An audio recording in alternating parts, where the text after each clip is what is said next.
Bueno, vamos a entonces arrancar y vamos a compartir la pantalla.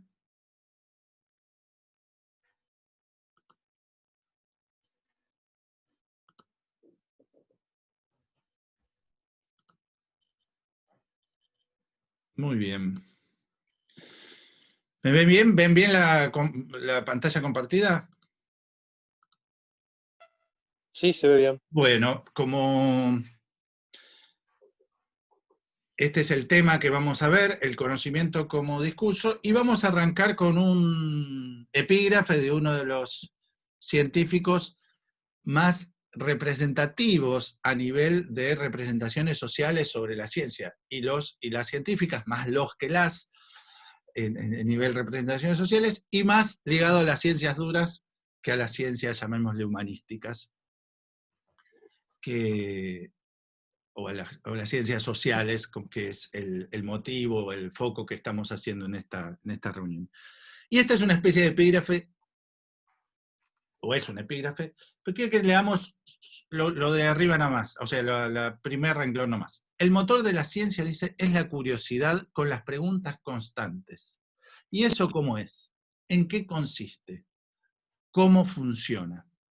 Reitero esta parte, ahora vamos a leer el resto, pero si yo tuviese que subrayar, subrayaría estas tres preguntitas. Dice, el motor de la ciencia es la curiosidad con las preguntas constantes. ¿Y eso cómo es? ¿En qué consiste? ¿Cómo funciona? Lo leemos el resto porque viene a cuenta también. Y lo más fascinante es que cada respuesta trae consigo nuevas preguntas. En eso los científicos les llevamos ventajas a los exploradores. Cuando creemos haber llegado a la meta anhelada, nos damos cuenta de que lo más interesante es que hemos planteado nuevos problemas para explorar. Y les decía, tengamos este epígrafe, este renglón, en nuestra cabeza a lo largo de la reunión que vamos a tener, porque vamos a volver de manera constante a esas preguntas, o a esa definición que da Milstein sobre la ciencia o el motor de la ciencia. Y vamos a empezar, le dije, de manera un poco heterogénea o heterodoxa en relación a este tipo de reuniones científicas, porque vamos a empezar con un texto que, a modo de juego, porque el texto es juguetón, y es un texto de uno de los escritores más importantes de la literatura argentina, además periodista, además militante político, que es Rodolfo Walsh. El cuento, que es un cuento, se llama Tres portugueses bajo un paraguas sin contar el muerto. ¿Lo conocen? ¿Alguno lo conoce, este cuento? Hace mucho tiempo lo leí, pero no me lo Bien, ¿el acuerdo, la verdad. resto? No. ¿No? Bueno, vamos No, a no lo leerlo. conozco. En realidad vamos a leer, y van a ver que tiene una particularidad el cuento de cómo está contado. ¿Quiere leer alguien, por favor? Se lee.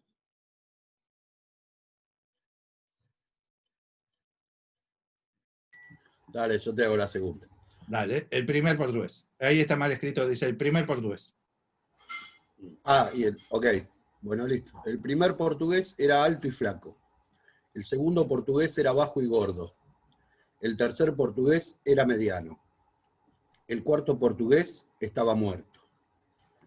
¿Quién fue?, preguntó el comisario Jiménez. Yo no, dijo el primer portugués. Yo tampoco, dijo el segundo portugués. Yo menos, dijo el tercer portugués.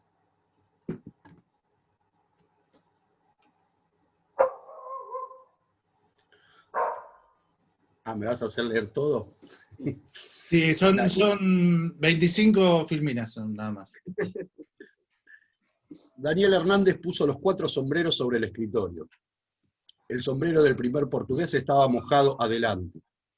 El sombrero del segundo portugués estaba seco en el medio. El sombrero del tercer portugués estaba mojado adelante. El sombrero del cuarto portugués estaba todo mojado. ¿Qué hacían en esa esquina?, preguntó el comisario Jiménez. Esperábamos un taxi, dijo el primer portugués. Llovía muchísimo, dijo el segundo portugués. ¿Cómo llovía?, dijo el tercer portugués. El cuarto portugués dormía la muerte dentro de su grueso sobre todo. ¿Quién vio lo que pasó?, preguntó Daniel Hernández. Yo miraba hacia el norte, dijo el primer portugués. Yo miraba hacia el este, dijo el segundo portugués. Yo miraba hacia el sur, dijo el tercer portugués. El cuarto portugués estaba muerto, murió mirando hacia el oeste. ¿Quién tenía el paraguas?, preguntó el comisario Jiménez. Yo tampoco, dijo el primer portugués. Yo soy bajo y gordo, dijo el segundo portugués. El paraguas era chico, dijo el tercer portugués.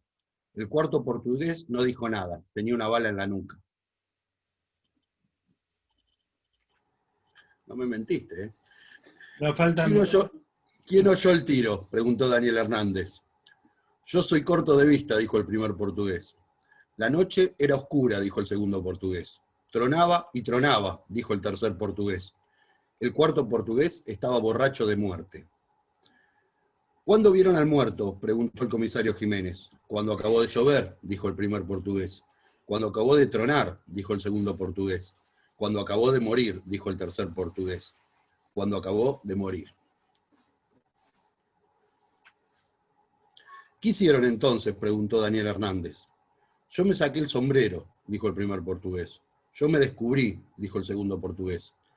Mis homenajes al muerto, dijo el tercer portugués, los 4 sombreros sobre la mesa. Entonces, ¿qué hicieron?, preguntó el comisario Jiménez. Uno maldijo la suerte, dijo el primer portugués. Uno cerró el paraguas, dijo el segundo portugués. Uno nos trajo corriendo, dijo el tercer portugués. El muerto estaba muerto. Usted lo mató, dijo Daniel Hernández. Bueno, muchas gracias. No sé, no veo tu nombre. Cristian, Pampa. Cristian. Gracias, Cristian. El cuento sigue, no sigue mucho, pero sigue lo que sería una página, más o menos más. Sin embargo, detenemos acá, en Usted lo mató, dijo Daniel Hernández.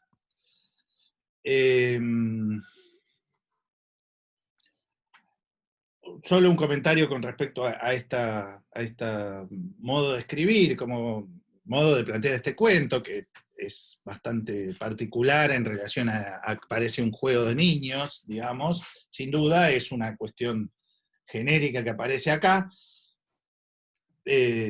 casi como el Don Pirulero, o cosas por el estilo, digamos, y además aparecen respuestas un poco ortodoxas muchas veces, digamos, no aparece como un cuento realista.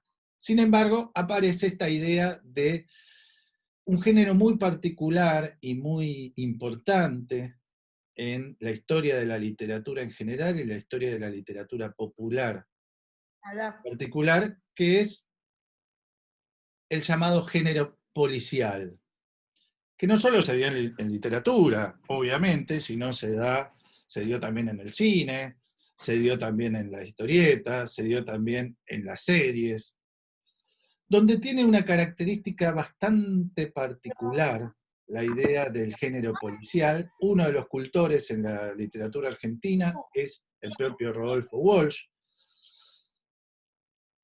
Ustedes, si leyeron a él, a Rodolfo Walsh, van a ver que hay varios libros de literatura policial, digo, más allá de los de la literatura, lo que se llamó la real ficción, o la real fiction, ¿sí? Como Operación Masacre, o ¿Quién mató a Rosendo?, ¿no? Tiene libros de literatura policial clásica,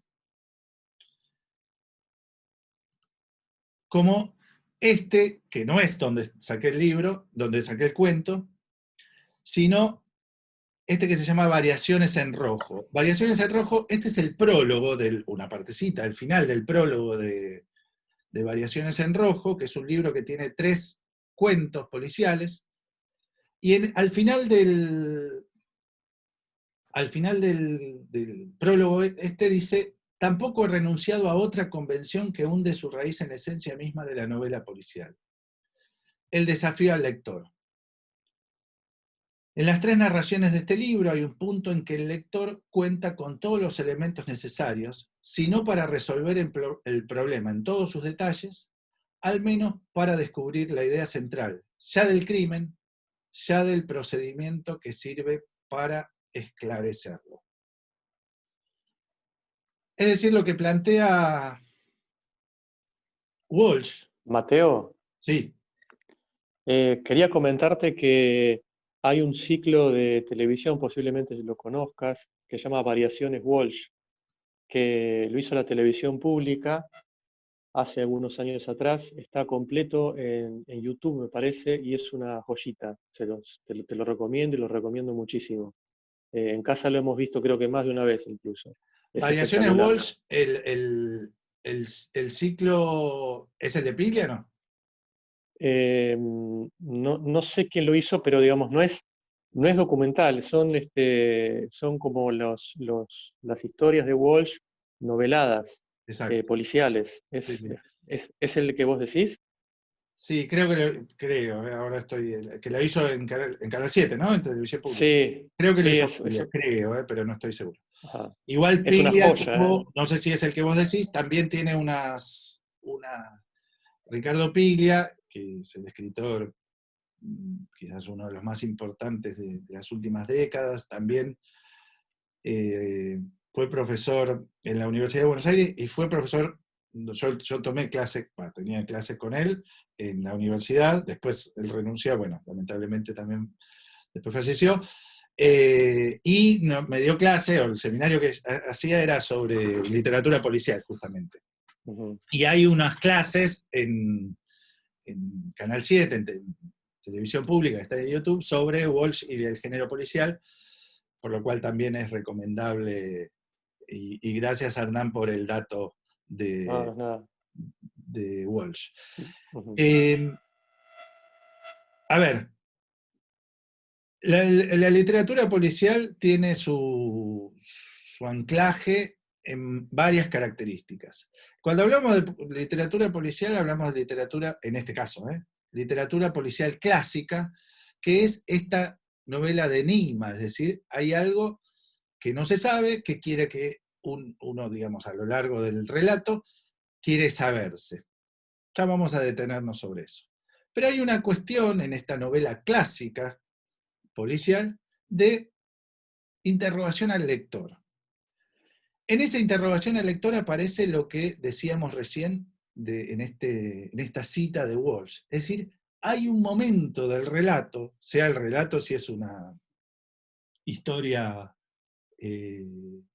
escrita, literaria, si es una película, un momento de la película, si es una serie, un momento de la serie, en donde todos los elementos ya se presentaron, estuvieron a la vista. Y hay una especie de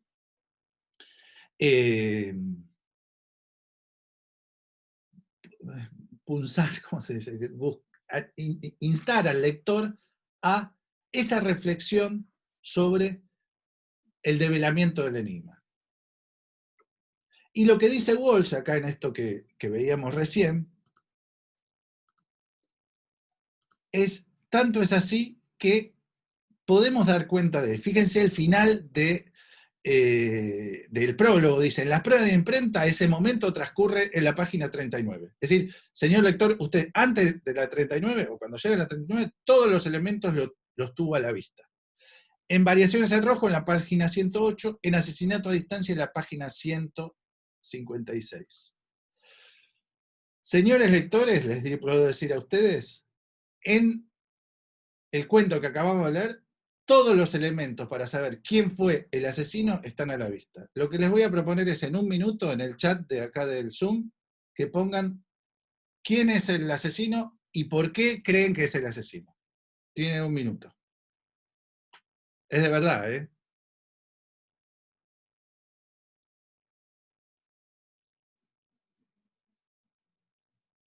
Yo voy a aprovechar para hacerme el mate. No pueden googlear, ¿eh? No sean vivos y vivas.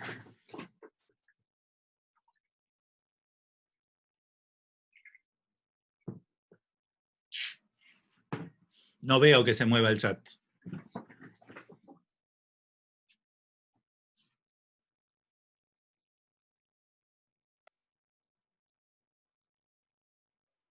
No me acuerdo de toda la información que daba ahí. Sí. No, fue con trampa, ¿no? No se los anticipé. Uno estaba pensando en otra cosa.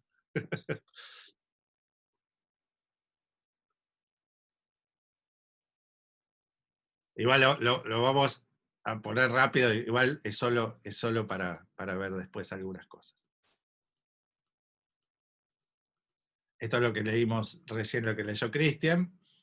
¿Sí? El primer portugués, qué sé yo.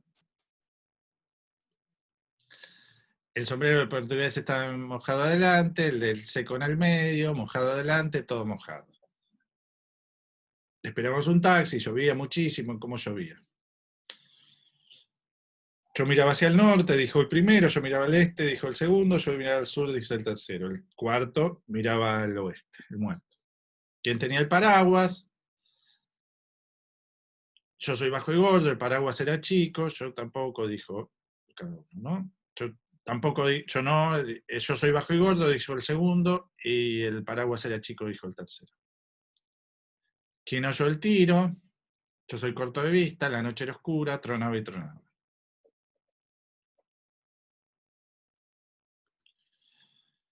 Yo me saqué el sombrero, yo me descubrí mis homenajes al muerto, uno maldijo la suerte, uno cerró el paraguas, uno nos trajo corriendo. Usted lo mató. Bueno.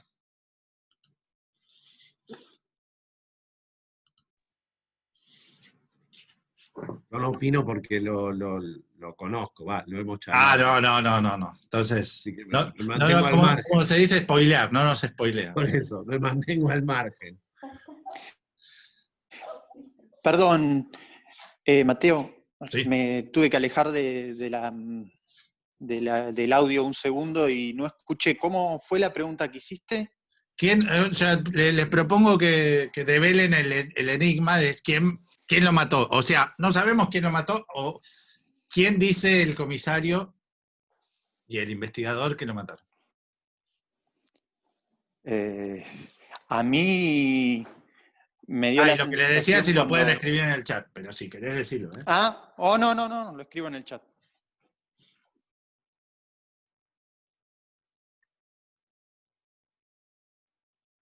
Bueno, igual 10 segundos más, 15. La idea es el procedimiento y no tanto el juego. El juego después para que ustedes lo usen en una clase.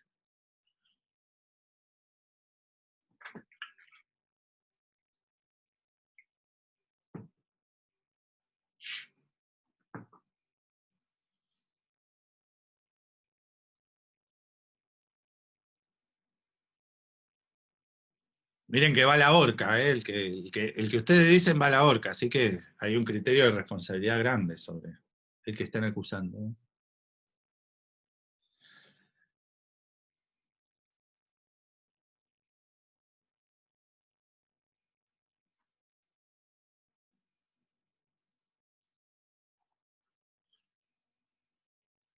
Bueno, ¿lo seguimos? ¿O quieren...? A ver. Sí, sigamos. El segundo lo mató porque estaba de espalda y el muerto tenía un tiro en la nuca. Fíjense cómo sigue. Yo, señor, preguntó el primer portugués. No, señor, dijo Daniel Hernández. Yo, señor, preguntó el segundo portugués. Sí, señor, dijo Daniel Hernández. Uno mató, uno murió, los otros dos no vieron nada, dijo Daniel Hernández. Uno miraba al norte, otro al oeste, otro al sur, el muerto al oeste. Otro al este, perdón. Habían convenido en vigilar cada uno una boca calle distinta para tener más posibilidad de descubrir un taxímetro en una noche tormentosa. El paraguas era chico y ustedes eran 4. Mientras esperaban, la lluvia les mojó la parte delantera del sombrero. El que miraba al norte y el que miraba al sur no tenían que darse vuelta para matar al que miraba al oeste. Les bastaba mover el brazo izquierdo o derecho a un costado. El que miraba al este, en cambio, tenía que darse vuelta del todo porque estaba de espaldas a la víctima. Pero al darse vuelta se le mojó la parte de atrás del sombrero. Su sombrero está seco en el medio, es decir, mojado adelante y atrás. Los otros dos sombreros se mojaron solamente adelante, porque cuando sus dueños se dieron vuelta para mirar el cadáver, había dejado de llover. Y el sombrero al muerto se mojó por completo por el pavimento. El asesino usó un arma de muy reducido calibre, un matagatos de esos con que juegan los chicos. Uy. o que llevan algunas mujeres en sus carteras. La detonación se confundió con los truenos. Esta noche hubo una tormenta eléctrica particularmente intensa. Pero el segundo portugués tuvo que localizar en la oscuridad el único punto realmente vulnerable a un arma tan pequeña, la nuca de su víctima, entre el grueso sobre todo y el engañoso sombrero. En esos pocos segundos, el fuerte chaparrón lo empapó la parte posterior del sombrero. El suyo es el único que presenta esa particularidad, por lo tanto, es el culpable. El primer portugués se fue a su casa, el segundo no lo dejaron, el tercero se llevó el paraguas, el cuarto portugués estaba muerto. Una cosa más sobre el tema del género policial clásico, y lo digo clásico porque en realidad hay otra tradición ligada al género policial, que es el que se llama el género policial negro o norteamericano, que es es más ligado a la novela psicológica que a la novela de enigma, que es la del investigador perturbado y ligado, digamos, más al investigador de Chandler que el investigador de Chesterton. Si lo conoces, el investigador de Chesterton es el padre Brown, o de Sherlock Holmes, de Doyle, por supuesto, que son los investigadores más ligados al razonamiento. Ese razonamiento se puede dar de dos maneras. El de Chesterton es más inductivo, más ligado a los elementos individuales y concretos, y uno de los más conocidos de la novela argentina, que es Isidro Parodi, el investigador de Borges y de Bioy Casares, son más deductivos, ¿no? Más ligados al razonamiento lógico. Sea como sea, inductivo o deductivo, el género policial, dice acá en la presentación, es un tipo de relato popular que basa su eficacia en esta palabrita que va a ser muy importante para la reunión de hoy, en el enigma. Ahora bien, no, esto es fundamental que lo piensen, que lo pensemos y que nos quede también retumbando en la cabeza a lo largo de esta relación, sobre todo cuando relacionemos esto con el motivo de este seminario, que es el de la comunicación científica. ¿Dónde está el enigma? Esto es fundamental. ¿En la develación o en los procedimientos que llevan a su develación? Reitero, ¿cuál es la neda, diría Carlito Balá? ¿Cuál es el tema fundamental que nosotros queremos saber? ¿Quién lo mató? ¿O cómo sabemos que sabe quién lo mató? Imaginemos que el cuento de Walsh o la película que estamos viendo de policial plantea todos estos elementos y en un momento aparece la hipótesis central de decir, usted es el culpable, o él es el culpable.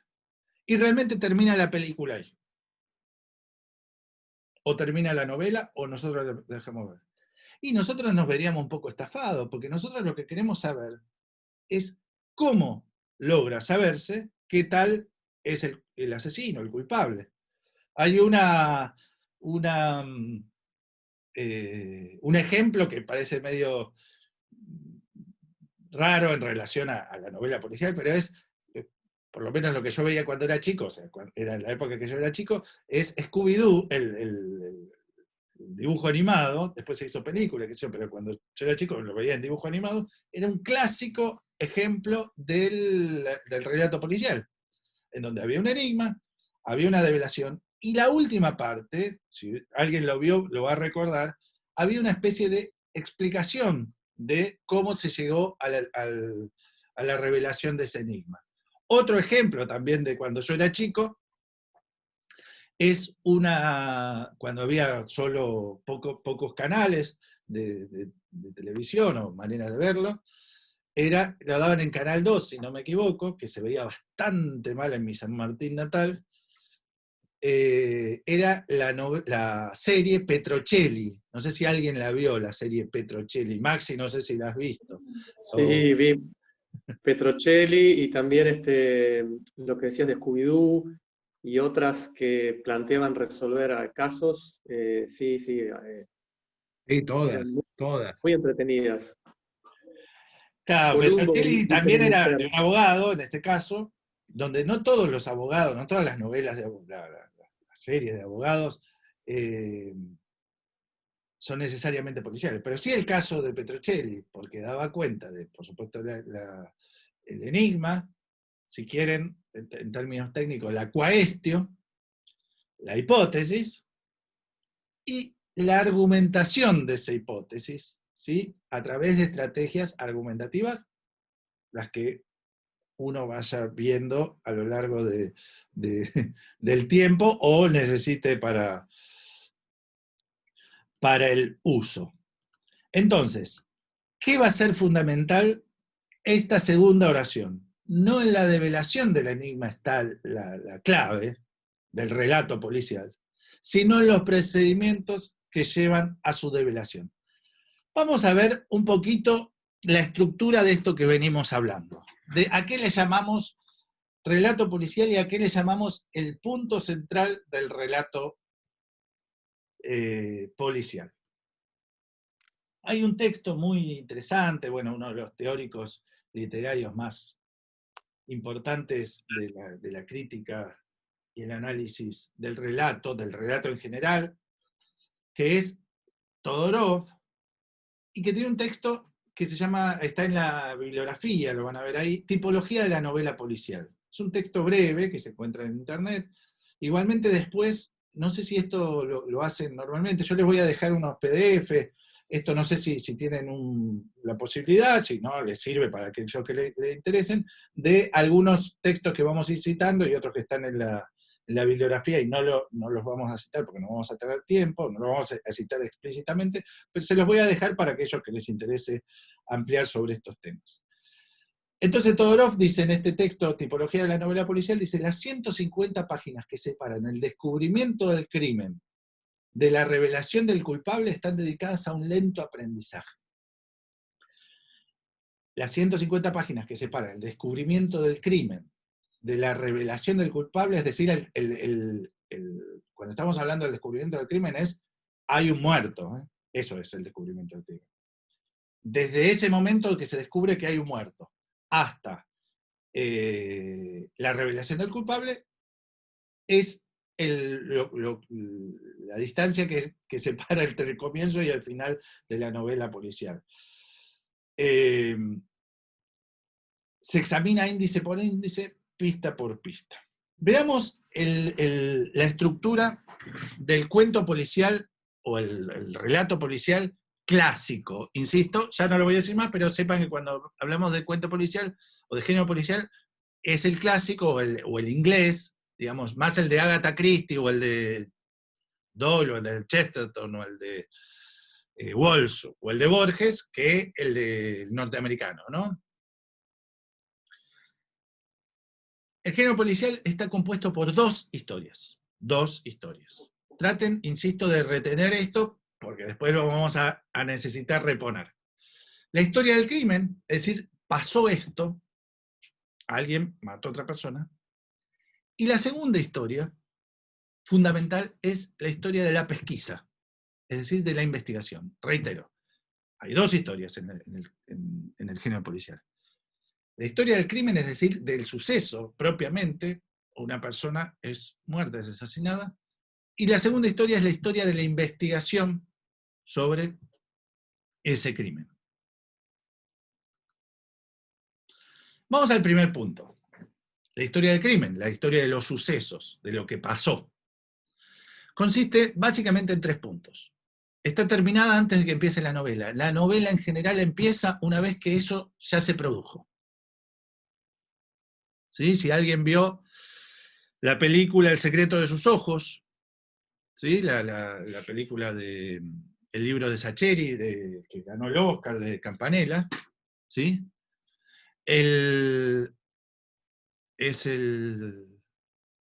La investigación sobre un crimen de una chica, de una joven, que es la esposa del personaje que hace Pablo Rago. ¿Alguien vio la película? Sí, claro, sí. Sí, sí, sí. Bien, ¿se acuerdan que es esta chica que la matan en su casa, me parece. Y más allá de la historia de amor que hay entre Darín y Soledad Villamil, en realidad toda la historia es quién lo mató y cómo damos que lo mataron. Están las cartas, ¿se acuerdan del que es hincha de Racing? Hay unas cartas donde hablan de ese tema. Entonces, pero la muerte está antes de que empiece el relato. Es lo que realmente sucedió. Alguien mató a otra persona. Obviamente estamos hablando en términos ficcionales, en el caso que sea ficcional, ¿no? En el caso que sea una investigación real, es una muerte real. Y sigue el orden natural de los acontecimientos. Primero pasó lo primero, segundo pasó lo segundo, tercero pasó lo tercero. La segunda parte, ¿se acuerdan que decíamos que había dos historias? Una la historia de lo que pasó y otra la historia de la pesquisa. También podemos hablar que tiene tres elementos fundamentales. Uno, es la historia de un aprendizaje. Los personajes no hacen, sino que aprenden sobre ese suceso.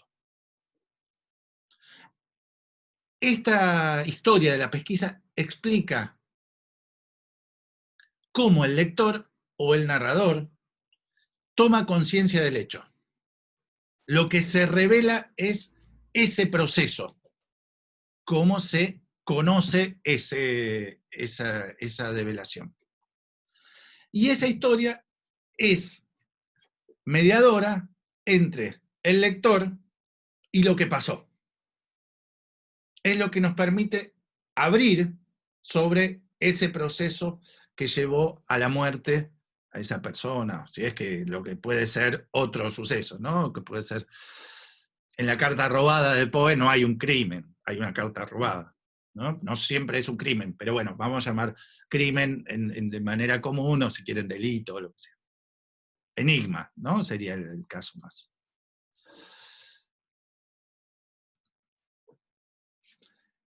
Todorov, en otro libro que se llama la teoría de los formalistas rusos,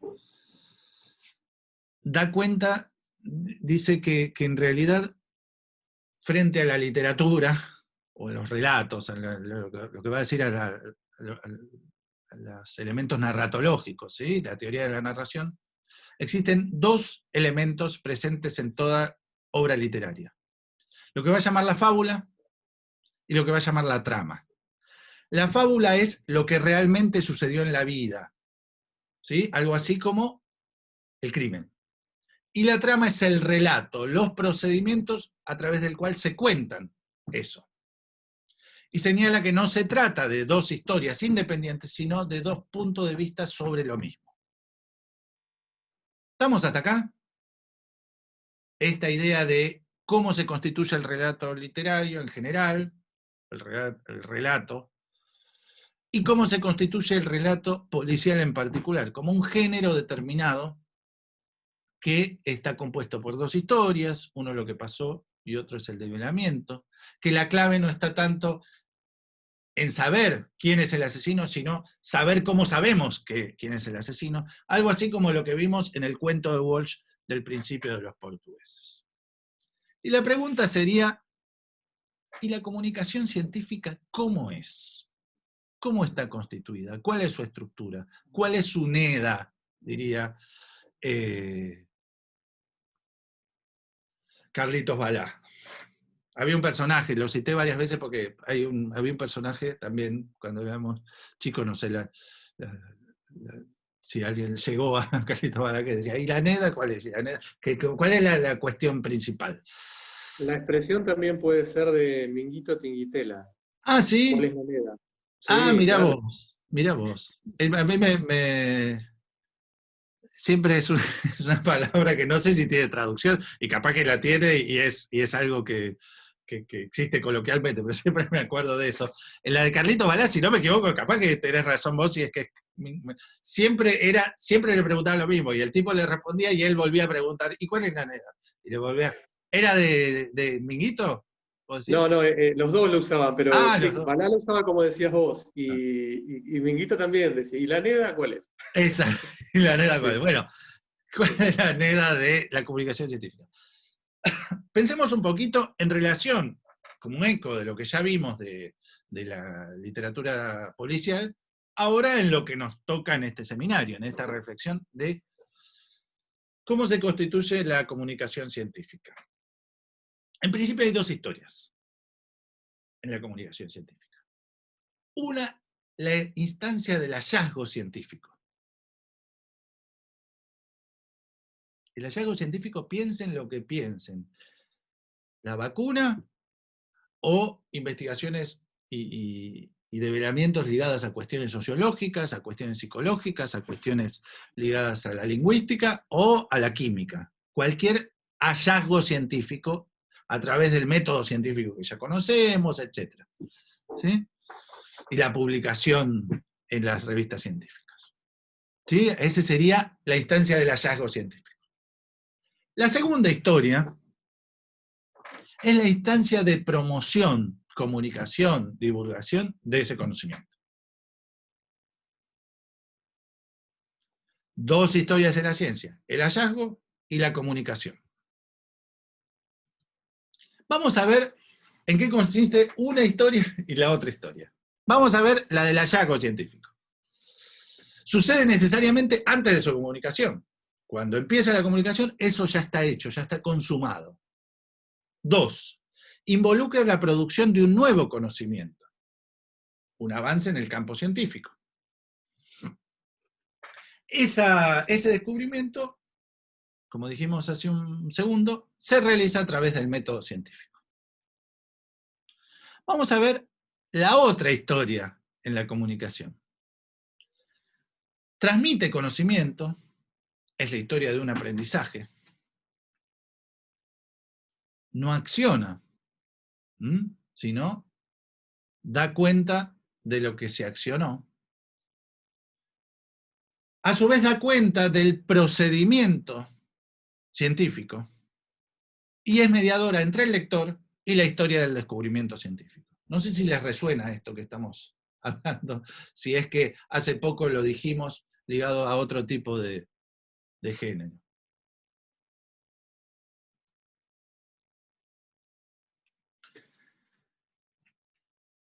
El elemento fundamental de la comunicación científica, ahora vamos a ver que es mucho más amplio que la comunicación científica, que es de la ciencia. ¿Se acuerdan que lo dijimos en el epígrafe al principio del Milstein? ¿Se acuerdan que lo dijimos hace un segundo cuando hablábamos de un género que no tiene aparentemente nada que ver con la comunicación científica, que es el género policial? Y lo vamos a ver ahora ligado a la ciencia. El elemento fundamental es el enigma. Este es un texto muy, pero muy clásico de la ciencia, que es, seguramente lo conocen, es este. La estructura de las revoluciones científicas de Kuhn. Uno de los capítulos justamente se llama Los enigmas científicos. Y dice así, en una parte del capítulo. Los términos enigma y solucionador de enigmas realzan varios de los temas que han ido sobresaliendo cada vez más en las páginas precedentes. Los enigmas son, en el sentido absolutamente ordinario que empleamos aquí, aquella categoría especial de problemas que puede servir para poner a prueba el ingenio o la habilidad para resolverlos. Las ilustraciones del diccionario son enigmas de cuadros en pedazos y enigmas de palabras cruzadas, y esas son las características que comparten con los problemas de la ciencia normal que necesitamos aislar ahora. Acabamos de mencionar una de ellas. No es un criterio de calidad de un enigma el que su resultado sea intrínsecamente interesante o importante. Por el contrario, los problemas verdaderamente apremiantes, como un remedio para el cáncer o el logro de una paz duradera, con frecuencia no son ningún enigma, en gran parte debido a que pueden no tener solución alguna. Fíjense que de lo que está hablando Kuhn es de la idea de ciencia, y utiliza esta palabra que venimos hablando desde el principio de esta reunión, ligado a diversos temas. Y lo que podemos decir acá, y ya ligando este antecedente que tuvimos, casi como una especie de analogía, ¿sí? Analogías es la estructura retórica que sirve para comparar es la estrategia retórica para la que sirve comparar dos estructuras, retórica en el sentido que ahora vamos a ver la importancia de lo retórico. La comunicación científica como el policial son géneros retóricos, en tanto plantean un enigma, es decir, una cuestión, un interrogante, algo que no se sabe y que se quiere saber. Una hipótesis que responde a esa pregunta, es decir, calculamos, prevemos, creemos que la respuesta de esta pregunta es esta. Y el análisis de las pruebas que sostienen esa hipótesis. Vamos a ver un ejemplo acá, y es un ejemplo no ligado a las disciplinas humanísticas o sociales, sino a las disciplinas, llamémosle duras. Está sacado de una revista de comunicación científica para niños, ¿sí? Secretos bajo mi casa. ¿Quién lo puede leer que no sea Cristian? Así no lo sobreexplotamos. Es cortito, son 3 diapositivas nada más.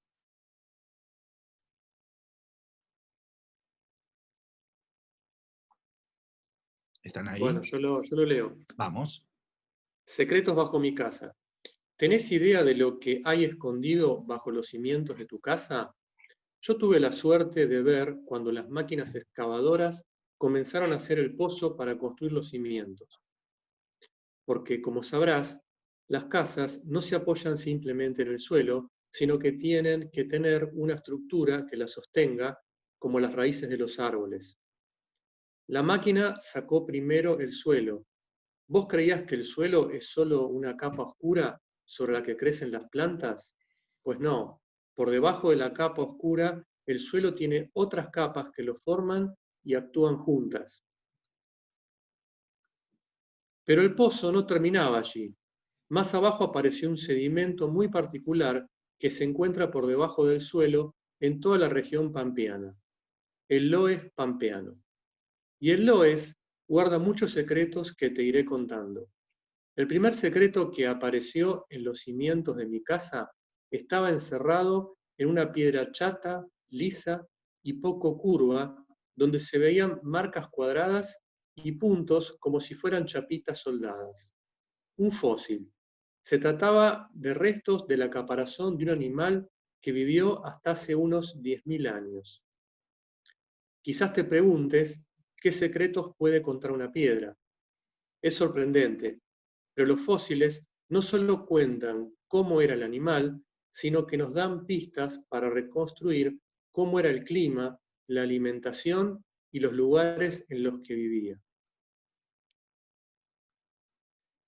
El resto fósil que encontré era de un mamífero parecido a los armadillos actuales, pero gigante. Era herbívoro y vivía en espacios abiertos como las llanuras o las sabanas. Aunque no se sabe con exactitud por qué desaparecieron, hay algunas pistas. Te invitamos a investigar cuáles son las causas por las cuales los paleontólogos suponen que se extinguieron y nos lo cuentan en www.chicosdeciencia.org.ar. Pero no solo bajo el suelo de la ciudad se encuentra este tipo de fósiles. Si durante tus próximas vacaciones vas a estar cerca de un río, no dejes de observar las barrancas. Quizás tengas la suerte de descubrir algún fósil asomando entre los sedimentos. Paula Bien. Nabel, geóloga. Buenísimo. Gracias. Muchas gracias. Acá hay un tipo de discurso de comunicación científica ligado a un auditorio particular, que es el de los niños. A ver, metemos esta palabrita y la voy a un poco anticipar a lo que vamos a hablar ahora en un segundo, que es algunas palabritas técnicas. Una de ellas es auditorio, que por más que se lo utilice coloquialmente, es una palabra técnica ya traída desde el discurso de Aristóteles, en donde la idea de auditorio está ligado a quien se intenta persuadir, es decir, de convencer de determinadas cosas. No necesariamente al que te escuche, es para Aristóteles y para las teorías retóricas, tu auditorio. Tu auditorio es aquel que intentás convencer de determinada cosa. Piensen en el discurso publicitario, en el discurso político, y que uno, no sé, yo me acuerdo cuando iba yo doy clase en el ciclo básico, por ejemplo, y entra un chico de un partido político, del centro de estudiantes, y dice, ¿quiénes estudian psicología? En la clase hay 100 chicos, y psicología estudian 30. Y a partir de ese momento el chico les habla a los 30 de psicología, con la problemática de psicología. Los otros 70 probablemente lo estén escuchando, pero no forman parte de su auditorio. Y la idea de auditorio está previsto en el propio discurso. ¿Sí? Entonces acá la idea de auditorio barra, otra palabrita técnica, enunciatario, es decir, a quien va dedicada el discurso, es un niño. Obviamente es un niño, por el tipo de manera de hablarle, por tutearlo, por hablarle en segunda persona, etcétera, etcétera. Pero la idea, fíjense que a través de este relato hay una especie de propuesta de develamiento de esto que está planteando, en este caso, esta geóloga. Vamos Mateo, a detenernos un segundo a partir de este ejemplo que vimos, todas las ideas que fueron viendo con Maxi ligados a la comunicación científica y todos los conocimientos que tenemos de la comunicación científica. Es decir, Mateo, perdón. sí, te hago una consulta.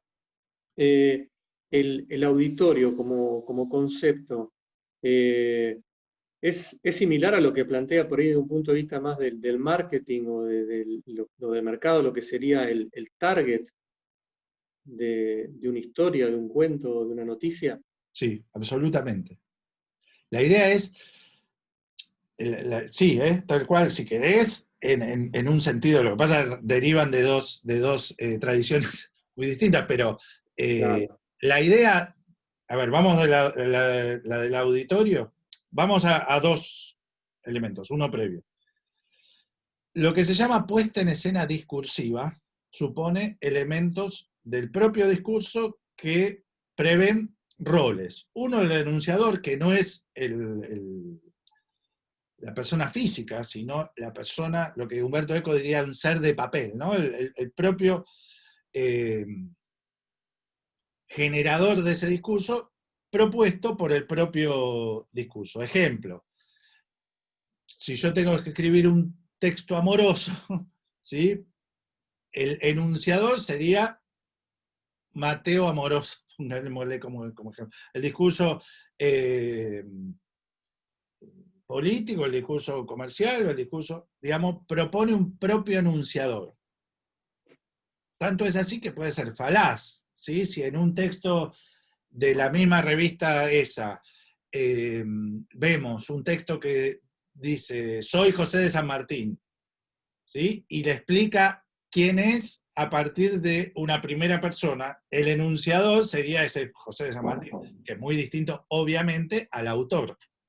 El enunciatario cumple el mismo rol, es decir, el lector previsto por el mismo texto. Si nosotros estamos en la peluquería o en una sala de espera de un médico y agarramos una revista infantil, o yo agarro una revista de autos o de carreras, el enunciatario no es alguien como yo, quiero decir, porque yo no conozco de autos, o no me interesa, o no conozco el automovilismo. Sin embargo, hay muchos implícitos que maneja esa revista que a mí se me pasan, porque no prevé un tipo de enunciatario como yo. El auditorio tiene que ver específicamente con el discurso retórico, la idea de auditorio. ¿Qué significa? Ahora nos vamos a detener en el discurso retórico, que es a quien se intenta persuadir. El discurso retórico es es el discurso que se utiliza para el arte de la persuasión, es decir, convencerte de algo a vos. Y más que convencerte, por eso sirve mucho el ejemplo que vos das, Hernán, es el de marketing, porque en realidad la idea es de persuasión más que de convicción. Lo que dice Aristóteles es, el discurso persuasivo es el discurso que te convence mentalmente, pero que prevé una acción sucesiva. Si nosotros estamos en el colectivo y sube un vendedor ambulante para decirnos que compremos tal cosa, una linterna, lo que quiere el vendedor ambulante no es que nos dice lo bueno que es la linterna, no quiere convencernos a decir, qué lindo, la verdad que tiene razón el vendedor, señor vendedor, la linterna es muy buena. No, lo que prevé es la acción sucesiva, que agarremos, metamos la mano en el bolsillo o la cartera y que se lo compremos. Esa es la idea de persuasión. Volvemos a lo mismo. El auditorio, en el discurso del vendedor ambulante que subió al coso, si hay un chiquito de 4 años que no maneja dinero y que en las linternas les es algo absolutamente ajeno, no va a formar parte de su auditorio. ¿Se entiende? Bien. Perdón, Mateo. Sí. Digo, en términos generales, el ejemplo se comprende, pero digo, va a contramano de lo que la publicidad de los últimos 50 años hace, es ir a los chicos para que los padres metan la mano en el bolsillo. No. Está muy bueno lo que vos decís, pero es todo lo contrario. El auditorio pasa a ser el chico. Es que el auditorio es el chico, incluso con la linterna. Cualquier publicista te lo va a decir en ese sentido. Te va a decir, le vamos a hablar al chico de la linterna y del auto. De hecho, las publicidades de autos se están basando en eso. Bueno. No porque yo sepa, simplemente para molestarte. No, todo lo contrario. Lo que digo es, pensando en que lo que vos decís está muy bien, o sea, obviamente está muy bien lo que estás diciendo, situemos la idea de auditorio en la del chico. Lo importante para este fragmentito de la reunión es pensar cuál es la idea de auditorio. Olvidémonos si es el chico, el grande, el mediano. O sea, tengamos en cuenta a qué llamamos auditorio, es decir, a donde el mensaje va dirigido para lograr la persuasión. ¿Sí? Perdón, Mateo, para hacer algunas analogías con lo que veníamos viendo. Igual no quiero interrumpirte mucho, porque nos vamos a poner en una conversación entre vos y yo. Pero hay algo en varias. Una es el auditorio, en esta metáfora, aparece como una especie de comunidad de prácticas, para hacer analogía con lo que veníamos viendo con las y los compañeros, para tirar unas analogías. Ahora, la sensación cuando, y como venís dando, es que en realidad es una comunidad de prácticas proyectada por el propio vendedor en este caso. Es un colectivo proyectado, si querés, por la propia comunidad científica o por la propia persona. O en realidad el auditorio es algo que está previamente construido por quien quiere establecer la venta, quien quiere comunicar algo, o el auditorio es algo que está de alguna manera presente independientemente de ese que está tratando de comunicar, ¿sí? ¿Se entiende lo que digo? Ahí hay algo que... Ahí tiene que ver con un tipo de abordaje, me parece. Cuando el abordaje es, como lo estamos haciendo nosotros en esta reunión, esto no significa que vaya más allá, digamos, que hay 1000 maneras. Sí, acá. Es discursivo, es previsto por el propio discurso. Es decir, vamos al ejemplo del niño, pero mucho más directo. A ver, si yo encuentro una revista de niños en la peluquería, el auditorio está previsto por el mismo discurso. ¿Sí? O sea, yo puedo darme cuenta de manera absolutamente sencilla, y además hay huellas de eso. Por ejemplo, digo, es muy probable que hable en una segunda persona y hable de sus abuelos, y de sus abuelos como personas que están vivas, por lo cual prevé que el lector es un lector niño, digamos, no es un lector adulto. Lo mismo con la idea de enunciador. El enunciador también es lo que llama Humberto Eco, vuelvo a citarlo, ser de papel, ¿no? Son como elementos de una puesta en escena discursiva. Por eso el abordaje que nosotros estamos haciendo en este momento es un abordaje discursivo, que no tiene que ver necesariamente con lo extradiscursivo. Ahora, esa cuestión discursiva, evidentemente y obviamente se nutre de las prácticas más allá de lo discursivo. ¿Sí? Una consulta, Mateo. Sí, por favor. Esta idea de auditorio o esto que vos nombrás que dice Eco, que es el ser de papel, ¿es el concepto de lector modelo de Eco también? ¿Estamos refiriéndonos a lo mismo? Exactamente. Perfecto. Humberto Eco lo llama, como excelentemente decís, lector modelo. ¿Sí? Iba en la misma línea de lo de Matías, lo que planteaba. Hay una discusión que se viene dando en estos últimos tiempos en el área, y que está bueno, acá lo traigo porque está bueno, es qué pasa cuando esto que vos llamás auditorio, lector modelo, esto que aparece acá, se autonomiza del proceso y adquiere autonomía independiente del proceso de construcción de conocimiento, en términos colectivos, digamos, ¿no? Y entonces pasa a ser el foco, pasa a construirse a ese lector modelo, a ese colectivo, como el destinatario de lo que estamos llevando adelante o queremos construir con otros, digamos.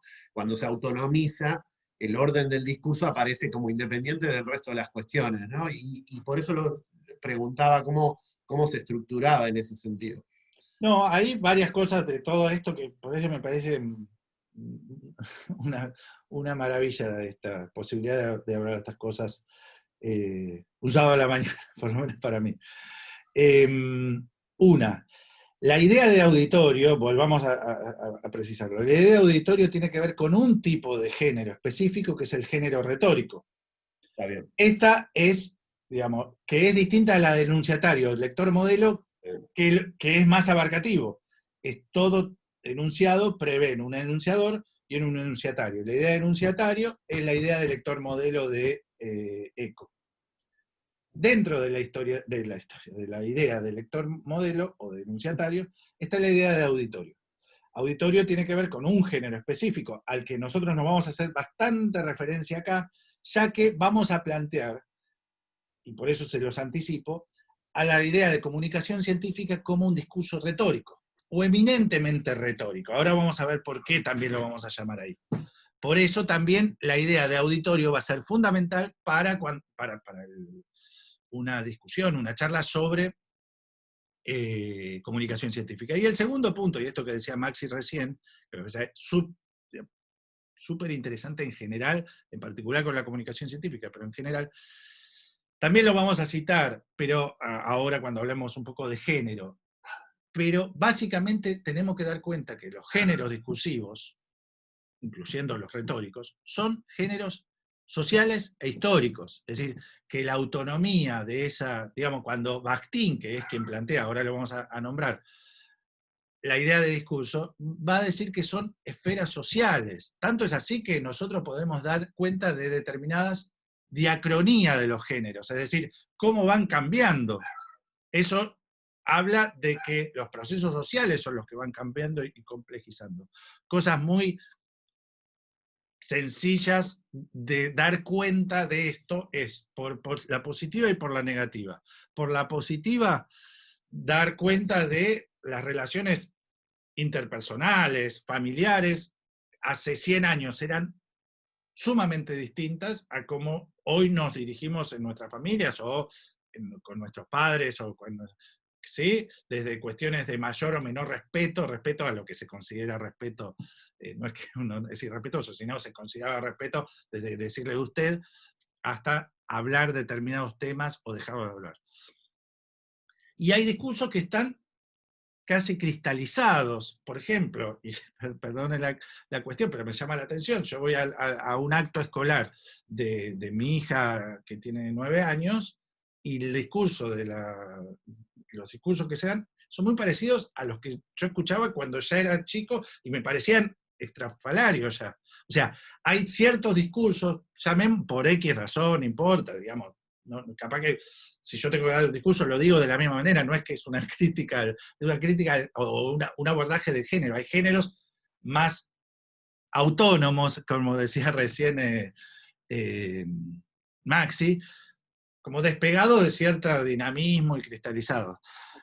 Hago una nota al pie con respecto a esto, porque es un tema que la verdad que me gusta mucho, el tema de los géneros, y ahora voy a ver. Yo hice para un trabajo que hice una vez, una investigación, en realidad era un artículo, sobre las necrológicas como género discursivo, pero no las necrológicas de como hoy aparecen en los diarios, sino como aparecían antes de se murió tal persona, era un vecino muy amable que participaba de distintas sociedades de fomento, no sé si vieron alguna vez, pues yo cuando iba a San Martín, ya era más grande, yo soy de San Martín, de un barrio de San Martín, encima, un barrio periférico, mi familia recibía un diario zonal donde esas necrológicas seguían existiendo, esa idea del buen vecino y que el pobre se había muerto y qué sé yo. Y me daba gracia por el tipo de palabra que utilizaba, que era una palabra absolutamente rara, ¿viste? Boticario, o sea, usaban palabras de una estilística rara, que era una estilística antigua. Y después y hay una vez, no sé si lo vieron alguna vez, esas necrológicas raras. De hecho, por ejemplo, la novela Boquitas Pintadas de Puig empieza con una necrológica de ese tipo. Y hay una cosa que siempre me llamó la atención porque es muy barroco ese discurso. Y todo lo dice, bueno, el boticario y qué sé yo. Y usan los apellidos varios apellidos, nombre completo y apellido de casada, y qué sé yo. Y me gustó que vi, lamentablemente, una persona que conocí, pero decía, el señor se llamaba Oscar Martínez, así como el actor. Y decía, Oscar, coma, como lo llamaban sus amigos, coma, tal cosa. Y yo pensé, se llamaba Oscar, ¿y cómo lo van a llamar los amigos? Juan, si se llamaba Oscar. O sea, esa cosa exuberante como un género autonomizado, como decía Maxi recién. En relación a eso, sí, el abordaje que estamos haciendo, que queremos hacer, es, y ahora lo vamos a ver, fíjense, que usamos esta palabra, morfología, es textual en relación a la comunicación científica. Justo recién citábamos a Bakhtin, quizás es uno de los clásicos, uno de las celebridades de nuestra disciplina lingüística, el autor ruso, y hay uno de los textos, que es Estética de la Creación Verbal, uno de los libros, que tiene esta parte donde plantea esta idea de género discursivo. Dice, las diversas esferas de la actividad humana, ahí estaba justo lo que decíamos recién, están todas relacionadas con el uso de la lengua. Por eso está claro que el carácter y las formas de su uso son tan multiformes como las esferas de la actividad humana, lo cual, desde luego, en nada contradice a la unidad nacional de la lengua. El uso de la lengua se lleva a cabo en forma de enunciados orales y escritos concretos y singulares que pertenecen a los participantes de una u otra esfera de la praxis humana. Fíjense que, relacionado a lo que hablábamos recién justo, ¿no? Estos enunciados reflejan las condiciones específicas y el objeto de cada una de las esferas, no solo por su contenido y por su estilo verbal, o sea, por la selección de los recursos léxicos, fraseológicos y gramaticales de la lengua, sino ante todo por su composición y estructuración. Fíjense acá abajo dice los tres temas que va a plantear como elementos ligados a los géneros, a las regularidades, y cuando hablamos de regularidades hablamos de en positivo y en restrictivo, es decir, aquello que los géneros permiten y restringen, no permiten, están ligados a estos tres elementos: contenido, estilo y composición. Mateo, Sí. te hago una consulta en relación a esto y lo que decías hace unos minutos de diacronías de los géneros. Sí. Y que yo me quedé pensando si lo que cambia, o incluso si es posible que hasta un género se extinga debido a que ya no tiene asidero con la realidad o con el momento actual, Por ejemplo, yo me acuerdo por ahí de algunos relatos de exploradores, descubridores que estaban en un lenguaje muy épico, que no es el que utiliza hoy en día, por ejemplo, no sé, Discovery Channel, que está más abocado al descubrimiento en sí, al objeto descubierto y no tanto a los actos heroicos del descubridor. Entonces, lo que me pregunto es si lo que cambia el género, cambia la estética dentro del género, o cambian las dos cosas. Eso Bueno, no sé cómo es. lo que te diría es que la estética forma parte del género, por lo cual si cambia la estética, cambia el género. Okay. Lo que vos decís también sobre la extinción, que es un tema requete lindo, de hecho, qué sé yo, voy a poner, siempre voy a estar ligado a eso, porque es la práctica también, como decía Maxi recién, no es lo que muta, entonces muta el género, y a su vez el género muta, y por supuesto impacta también en la práctica, pero por ejemplo la cuestión del luto, o sea, del tipo de, ligado a no solo a la necrológica que decía recién, ¿no? Hay prácticas discursivas que se extinguieron, que están extintas, y otras que nacen. Por eso es el dinamismo, no solo en función de las cuestiones léxicas o morfológicas, o qué sé yo, sino también genéricas. Si quieren el ejemplo que les di recién, justo de específicamente, del tema de las necrológicas, yo lo que le planteaba ahí, y si quieren les termino la anécdota, porque me parece simpática.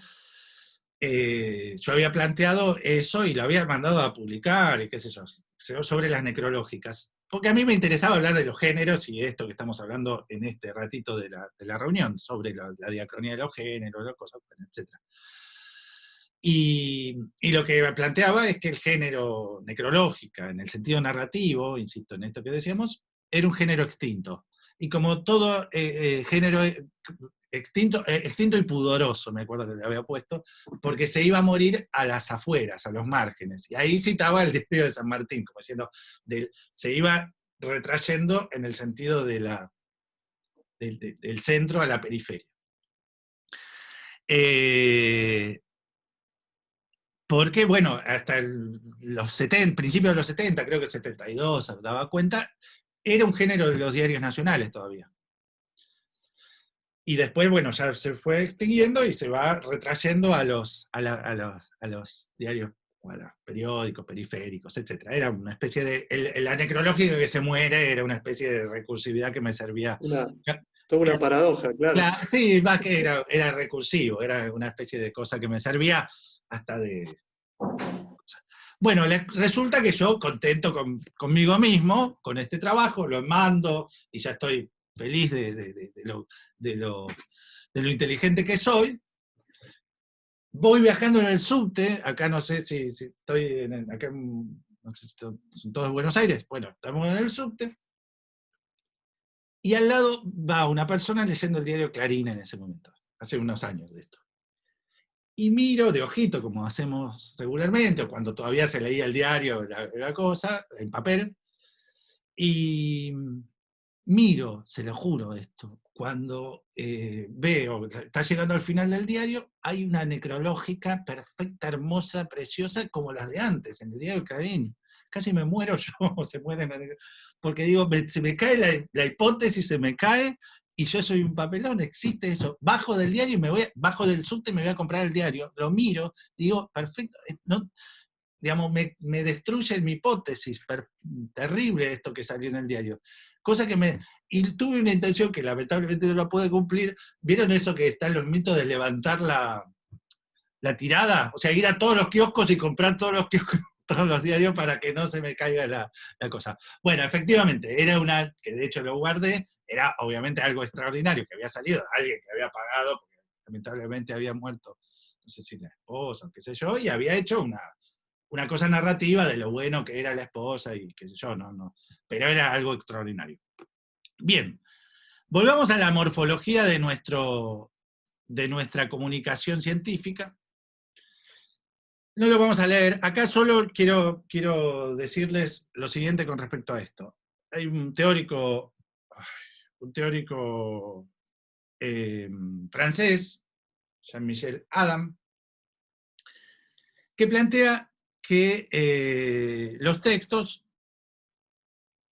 se organizan a partir de formas prototípicas, y esas formas prototípicas las va a llamar secuencias textuales. Esas secuencias textuales son las que están acá: la narrativa, la descriptiva, la expositiva explicativa, la dialogal, la argumentativa y la instruccional. Si nosotros leemos un reportaje en el diario, una entrevista, obviamente la secuencia que va a primar es la dialogal.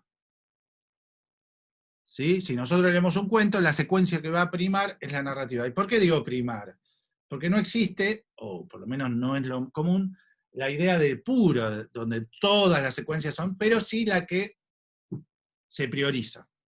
En una entrevista muy probablemente aparece al principio una especie de descripción quién es el personaje, por lo cual esa sería una secuencia descriptiva, pero después las que van a hacer las que van a tener mayor preponderancia son las, en ese caso, la dialogal.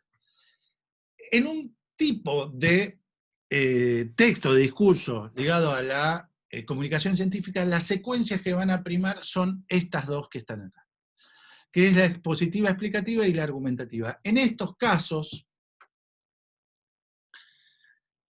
es interesante plantear que estas secuencias o estos tipos de discursos son discursos que son de alguna manera dos polos de un continuum, así lo pusimos en el programa, dos polos de un continuum, aunque si nosotros los analizamos bien, tienen bastantes modos divergentes. En principio, que lo expositivo explicativo tiende a construir en mayor medida con cierta objetividad. Segundo, retoma conocimientos ya sabidos, pero ya sabidos que no hace falta argumentar. No tengo que convencer a nadie que el sol sale por el este y se pone por el oeste.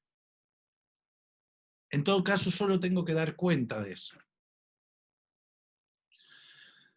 Lo argumentativo, sin embargo, es la construcción de un saber nuevo, no necesariamente propio, sino que yo tengo que convencer a mi auditorio de que esto es así, por lo cual va a utilizar otro tipo de estrategias. Muchas son complementarias. Por ejemplo, lo narrativo. Ustedes vieron en ese ejemplo que dimos antes de la revista científica, muchas veces en las revistas científicas de niños, se utiliza el género narrativo para dar cuenta de algo, pero de algo que los tengo que convencer, a través de determinadas estrategias. Insisto, las estrategias argumentativas pueden ser varias, desde la narración que vimos recién, la analogía que usamos para esta clase, o la que antes nos comentó Maxi, la metáfora. Es importante que cuando se habla de metáfora a nivel retórico, es una metáfora distinta a la metáfora poética. ¿Sí? La metáfora retórica no es polisémica, o no tiende a la polisemia o a la ambigüedad como la metáfora poética. La metáfora retórica tiene que ser fácilmente comprendida. Si yo quiero decir que no apruebo a la pena de muerte, quiero convencer a mi auditorio de que la pena de muerte es algo malo, porque digo, si no, este país termina en una carnicería. Y esa es una metáfora. Lo que intento pensar es que el otro lo va a entender como algo malo. Si yo pienso en la carnicería como algo bueno, ¡ay, qué rico! El asado de los domingos, fracasa mi metáfora retórica. Entonces, son metáforas cristalizadas. Eso es importante tener en cuenta en relación a la estrategia argumentativa de la metáfora, la estrategia causal, el ejemplo, obviamente, lo que se llama la ilustración, etc. Así el enunciado se construye como subjetivo, a diferencia del otro que decíamos del objetivo. En el primer caso, el expositivo, la motivación, el objetivo fundamental es informar sobre algo, dar cuenta sobre eso. El segundo caso, el argumentativo, es convencerlo, como decíamos antes, persuadirlo. Vamos a hablar un poquito sobre este tipo de discurso fundamental para la comunicación científica, que es el discurso retórico. Hay un libro de Aristóteles importantísimo que se llama justamente retórica. Recuerden que cuando se utiliza retórica, en este caso, no estamos del mismo modo que muchas veces se lo usa coloquialmente. Vieron cuando decís, bueno, pero eso es un discurso retórico que es casi solo dicho. Muchas veces se utiliza retórico en el sentido de, bueno, acá la idea de retórica es un género discursivo, cuyo objetivo fundamental es lograr la persuasión. A eso le estamos llamando retórica. Fíjense, acá dice, la retórica es útil para defender la verdad y la justicia, ya que éstas triunfarían siempre si no fuera por la falta de habilidad de sus defensores. Acá fíjense que aparece una palabra fundamental que tiene que ver con esto, habilidad discursiva. Para informar a los hombres corrientes, ya que la instrucción por medio de la demostración les resulta imposible. Sea esta nuestra definición de retórica, la facultad de ver en cualquier situación los medios disponibles para, palabrita clave, persuasión. Acá hay un texto que retoma la idea de retórica, que lo va a llamar la máquina retórica, es decir, cómo funciona. Si uno tuviese que hablar de la máquina de un auto, ¿no? Podría dar cuenta de cómo hace esto para que pueda funcionar, es decir, que me pueda llevar hasta la costanera, ¿cómo me puede llevar? Bueno, y yo voy a analizar cómo es esa máquina para dar cuenta de lograr, en ese caso, que me traslade desde mi casa hasta la costanera. Acá lo que vamos a analizar es cómo funciona esa máquina para lograr la persuasión. Y lo va a plantear, esto, la figura de máquina retórica está en otro texto que también les voy a compartir, es Roland Barthes, uno de los, también de los teóricos fundamentales del siglo XX, también francés, teóricos de la crítica literaria, de la lingüística, etc. Él lo va a plantear como máquina, ¿sí? Lo va a llamar así. En realidad va a plantear que esto tiene tres partes fundamentales: la inventio, invencio, dispositio y elocutio. Encontrar qué decir. Por eso inventio a veces puede sonar mal, porque parece una invención y no es una invención, tiene que ver más con la búsqueda. Dispositio es cómo poner en orden lo que se encontró, y elocutio, agregar el ornamento de las figuras y palabras. Piensen esto a ver como un discurso retórico también clásico, que es el discurso del juicio, el discurso en un juicio en general, pero en un juicio oral. Piensen un alegato, o tanto el discurso, digamos, los discursos en general, pero los discursos finales, tanto del fiscal como del abogado defensor, cuando plantea primero qué decir, es decir, qué elementos, datos me pueden servir para lograr la condena o la absolución del imputado, ¿sí? El horario, el testimonio de un testigo, los datos. O sea, lo dispositivo es cómo los ordeno para que esos datos me sirvan pensando en la persuasión. ¿Qué sería la persuasión en ese caso? Que el juez o los jueces se convenzan de que tengo razón, de que el imputado es inocente o el imputado es culpable. Y la tercera parte es muy importante, quizás la menos importante a nivel a consideración más coloquial, que es la elocutio, es decir, agregarle el ornamento de las figuras y de las palabras. Es decir, que sea un discurso, llamémosle con la palabra que queramos, entrador, interesante, agradable, divertido, lo que quieran. Porque, ahora lo vamos a ver, no vas a convencer a nadie, ni aunque tengas la razón más evidente, más importante, mejor del mundo, si el otro no te escucha. Entonces lo que necesitas, primero, antes que nada, es que el otro te escuche. Piensen, volviendo al ejemplo del vendedor del colectivo, que lo primero que quiere hacer el tipo es que se saquen los auriculares, o que levante la cabeza. Entonces se va a poner una nariz payaso, va a gritar, o va a sacar un cartel, o va a bailar la conga, pero lo primero que quieren es que lo escuchen. Entonces, el elocutio tiene que ver justamente con eso, con la ornamentación de ese discurso. Fíjense que pusimos tres, en realidad pone 5, dice los otros 2 no son tan importantes como estos 3, se los digo solamente. Uno que es la memoria, sobre todo para los discursos orales, que fíjense que, por ejemplo, en los parlamentos, vieron que en los parlamentos, en los congresos, está prohibido leer, o está desconsiderado leer, y en realidad si alguien medio que se olvida lo que quería decir, pierde sustento, su sustancia, ese poder persuasivo. Y lo otro es el actio, que es la cuestión actuación, la corporalidad, ¿no? Pero vamos al de la dispositio, que como vieron es el orden de lo que hay que decir. Exordio tiene 5 elementos: exordio, narración, confirmación, digresión y epílogo. El exordio y el exordio tiene fundamental relación a captar la atención, como les decía antes, ¿sí? Y también tiene una segunda parte, que es lo que va a llamar partitio, que es anticipar a lo que uno va a decir, sobre todo, dice Aristóteles, para que el otro sepa a dónde voy y no se ponga ansioso. Entonces yo le voy a decir, mira, yo voy a hablar de 4 cosas, y voy por la segunda, el tipo sabe que me está escuchando, que faltan 2 más.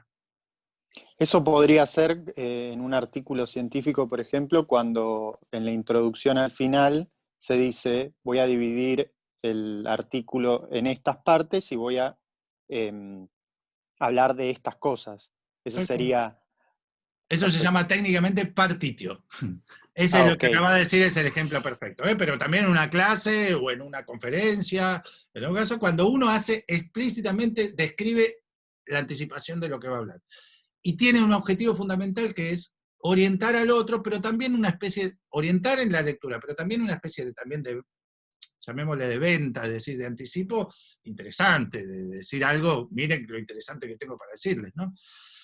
Bueno, y después tenemos narración y confirmación, el relato de lo sucedido y las pruebas. Si quieren, lo que leímos en el cuento de Walsh es la narración, lo que sería lo que no leímos, o lo que leímos después de que lo dejamos, es la confirmación. El epílogo es lo que ya dijimos, y la digresión es lo que normalmente se llama como digresión, lo que yo hice con respecto a lo de la necrológica, por ejemplo, fue una digresión, es decir, algo que no viene tan a tiro, digamos, de lo que se está hablando, no viene a la neda, pero permite varias cosas. Una, relajar al que te está escuchando, para que no sea todo súper, viste, Otro, para construir el propio, y perdón, muchas palabritas técnicas uso, pero son todas medias fáciles y medias bobas, etos, ¿no? Para construir la propia autoridad del argumentador. ¿Sí? Si yo digo, una vez que fui a Francia y me entrevisté con el presidente de Francia, el otro piensa, qué importante que es este con el que estoy hablando. Entonces, esa digresión, por más que no me diera cuenta, sirve para consolidar la autoridad del que está hablando, o viceversa, es el canchero o el mundano, ¿no? Sí, yo porque nací en una casa muy humilde, o sea, lo que sea, entonces el otro construye esa autoridad en lo que sea, y por lo que sea, la digresión sirve en función de eso.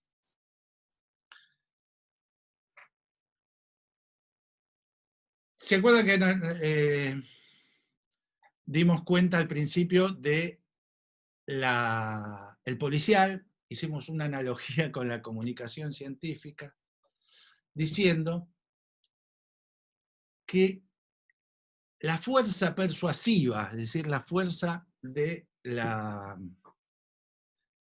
convicción mental, y en todo caso la sucesión ligado a la acción, ¿sí? Es decir, yo quiero que el otro se convenza, pero que a partir de eso crea lo que le estoy diciendo, y la próxima vez lo que tenga que decir hable de lo mismo que yo estoy diciendo, o lleve adelante determinada acción sucesiva, o forme parte de mi propio equipo de investigación, o lo que sea, está fundamentalmente acá. En los modos de contarlo. ¿Sí? En las estrategias que se tiene para dar no tanto cuenta de lo que pasó, sino cómo sé yo que pasó lo que pasó. Una consulta, Mateo. Por supuesto. Cuando te referís en este lugar a comunicación científica, ¿te estás refiriendo a la comunicación científica en el sentido de construcción de conocimiento público o en la comunicación científica en términos intraacadémicos o dentro de la comunicación entre pares o dentro del campo científico? Porque en toda esta última parte que está vinculada a los componentes de la retórica, todo el tiempo estuve vinculando lo que vos planteás con un concepto de la Turi Bulgar que aparece en la vida de los laboratorios, que es el de credibilidad y cómo se construyen los hechos científicos. No sé si lo conocés. Y ellos ahí muestran la importancia de este componente retórico en la propia producción de conocimiento. Y la pregunta va ahí, si esta cuestión de cómo comunicar está no solo en cómo producimos el conocimiento hacia nuestros pares, sino también hacia afuera, hacia el público, el ambiente extraacadémico. En principio, lo que te digo es, según lo que creo, lo que pienso en función de lo que estuvimos viendo, es ambos. Cuando hablamos de comunicación científica, estamos hablando en términos generales en función de qué, del tipo de procedimiento, es decir, posterior al hallazgo, en donde utilizo una especie de deconstrucción o camino inverso al del hallazgo, es decir, parto del hallazgo para dar cuenta de su develación, es decir, cómo logré yo u otro dar cuenta de ese hallazgo.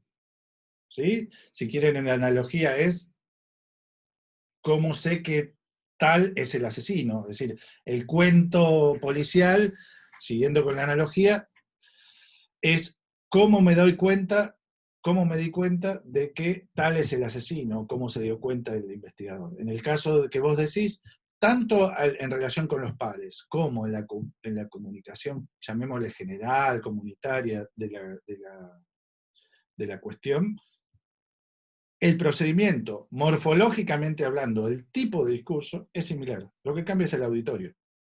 Y como cambia el auditorio, Perfecto. cambian los procedimientos, cambian las estrategias, cambian los estilos, cambian las competencias, cambian los implícitos.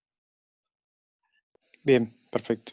Lo que también va a decir, bueno, todo, ¿no? Hay un texto fundamental de la retórica, que es de Perelman, que se llama El Imperio Retórico, que lo que da cuenta, de manera obvia, es necesario conocer ese auditorio. Y gran parte de la eficacia en conocer el auditorio. Uno no le puede hablar igual a un par que a una persona que no conoce del tema, o que entonces en gran parte de la estrategia retórica está en conocerlo. Ahora, en ambos casos, la eficacia está en ese arte de la persuasión. Y la morfología, en un sentido general, es similar. Fíjense, acá es una especie de subrayado, es la clave de la comunicación científica, no es tanto en develar lo desconocido, porque muchas veces pasa en eso, o sea, en la idea de que la comunicación científica, la importancia de la comunicación científica es dar cuenta del hallazgo de la ciencia, y lo que da cuenta fundamentalmente es del procedimiento de la ciencia. Por eso, uno puede pensar que la comunicación científica, en realidad, no puede pensar, no, yo estoy convencido, pero bueno, estamos convencidos, por eso estamos haciendo este seminario también, es que es una parte de la ciencia. Promueve el desafío cognitivo, la novedad se halla en en el modo que se cuenta el saber científico, y se construye la comunicación científica a través de las herramientas del método científico. No solo cuenta el hallazgo a través del hallazgo que se logró en esa primera historia, ¿se acuerda que decíamos que lo dividimos en dos historias? La primera historia, sino la segunda historia, la de la comunicación científica, también procede a través de los métodos científicos. Mateo, una consulta. ¿La comunicación científica podría ser de un descubrimiento realizado en el pasado? Es decir, que no sea una novedad para el mundo científico. Por ejemplo, no sé, cómo se descubrió la penicilina. Algo que ocurrió ya hace mucho tiempo, pero tal vez pueda formar parte del género de la comunicación científica, relatar nuevamente cómo se produjo eso. A lo que voy es que ¿tiene que haber un elemento de novedad o puede que no? Ahí volvemos a lo mismo, la idea de auditorio. La novedad tiene que ver con el auditorio. Entonces, por supuesto, si vos vas a la Facultad de Medicina y vas a contar el descubrimiento de la penicilina como novedad, estamos en dificultad porque el otro te va a mirar como diciendo te volviste loco, o nos estás subestimando, lo que sea. Si vas a un primer grado de una escuela, digo, para exagerar, puede ser también para exagerar, a una escuela de donde sea, y lo vas a contar como una novedad. El tema está ligado al auditorio, y también está ligado a lo que decíamos de lo expositivo argumentativo. Si eso que estás planteando se da cuenta en parte de la estrategia expositiva para dar cuenta de la importancia que tiene la ciencia para la comunidad, la novedad no está en el descubrimiento de la penicilina, sino en que la ciencia hace que la gente no se muera, o se muera menos, entonces, hay una novedad, pero no en el descubrimiento de la penicilina, que no es novedoso. Eso te sirve en la parte expositiva. Y en la parte argumentativa, a vos lo que te sirve, por lo cual, a donde vos querés persuadir, es que los estados inviertan más en ciencia, o que la comunidad apoye a que el Estado invierta más en ciencia, o que no critique al sistema científico, o lo que sea. Digamos, ahí tenés las dos cuestiones. ¿En dónde planteas la novedad? Si la novedad está en el apoyo al sistema científico para que la gente no se muera, y la importancia que tiene para eso, o en específicamente el tema del descubrimiento de la penicilina, porque al tu auditorio en ese momento le resulta una novedad, porque es un tema que etariamente no lo conocen o lo que sea. Ok, gracias. No, por favor.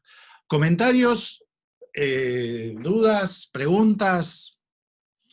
Dejamos estos minutos, parece, de reloj, porque quería, así que no terminemos justito, que terminemos 5 minutos antes, y así podemos hacer un diálogo. Sí. Yo te puedo hacer una consulta, más pedirte tu opinión sobre esto. Mauro soy acá, mi amigo Cristian me comparte la tecnología que yo no tengo. Muy bien. Acá. Un poco pensando en esta relación que vos hacés, que me resulta súper interesante, entre la literatura y cómo lo llevaste a la ciencia, ¿no? A mí me venía mucho a la mente, es un poco a lo que yo me dedico también, no sé, por ejemplo, el espacio literario de Blanchot, ¿no? Donde él plantea que la publicación, en definitiva, del texto, termina por ser de alguna manera consuma la muerte del autor, ¿no? En un sentido metafórico, y que a partir de ahí se produce una reapropiación del lector. Entonces yo lo que pensaba es, también un poco vinculándolo con la idea de auditorio, como vos le estabas planteando, ¿no?